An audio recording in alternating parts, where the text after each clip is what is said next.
মহান স্বাধীনতার ঘোষক শহীদ রাষ্ট্রপতি জিয়াউর রহমানের ৪৫তম শাহাদাত বার্ষিকী উপলক্ষে হাটহাজারী উপজেলা ও পৌরসভা বিএনপির খতমে কোরআন, মিলাদ এবং দোয়া মাহফিল অনুষ্ঠিত হয়েছে।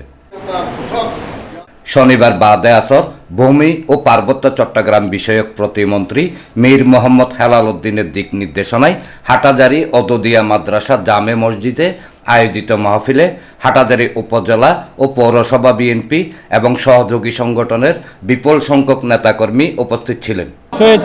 প্রেসিডেন্ট জিয়াউর রহমানের অসমাপ্ত যে কর্মসূচি আছে সেইগুলো ওনার যোগ্য সন্তান তারেক রহমানের নেতৃত্বে ১৯ দফাকে সামনে রেখে এবং ৩১ দফা বাস্তবায়নের লক্ষ্যে আমাদের প্রাণপ্রিয় নেতা ব্যারিস্টার মীর মোহাম্মদ হেলাল উদ্দিন হাটহাজারীর উন্নয়নের জন্য যেই কর্মসূচি হাতে নিয়েছে, আশা করি আজকের এই শাহাদাত বার্ষিকীতে সেগুলো যেন আমরা পালন করতে পারি। আল্লাহর কাছে আমরা দোয়া প্রার্থনা করি। হাটহাজারী উপজেলা এবং পৌরসভা বিএনপি ও সহযোগী সংগঠন ব্যারিস্টার মীর মোহাম্মদ হেলাল উদ্দিন, বিএনপি কেন্দ্রীয় কমিটির সহ সাংগঠনিক সম্পাদক, গণপ্রজাতন্ত্রী বাংলাদেশ সরকারের মাননীয় ভূমি ও পার্বত্য চট্টগ্রাম বিষয়ক প্রতিমন্ত্রী, চট্টগ্রাম ৫ আসন থেকে নির্বাচিত মাননীয় সংসদ সদস্য, আমাদের প্রাণপ্রিয় নেতা বীর চট্টলার কৃতি সন্তান ব্যারিস্টার মীর মোহাম্মদ হেলাল উদ্দিনের দিক নির্দেশনায়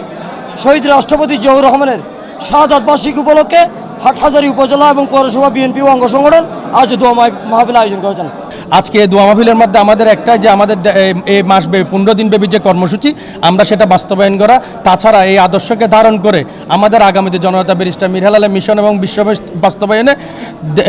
শহীদ রাষ্ট্রপতি জিয়াউর রহমানের যে দর্শন ১৯ দফা এবং এই দেশনায়ক তারেক রহমানের যে ৩১ দফা তা বাস্তবায়ন করা হোক আমাদের মূল লক্ষ্য, এবং সবাইকে আগামীতে এইসব বাস্তবায়নে পাশে থাকার উদ্যত আহ্বান জানিয়ে এনামুল হক লিটন, প্রগতি 24 টিভি।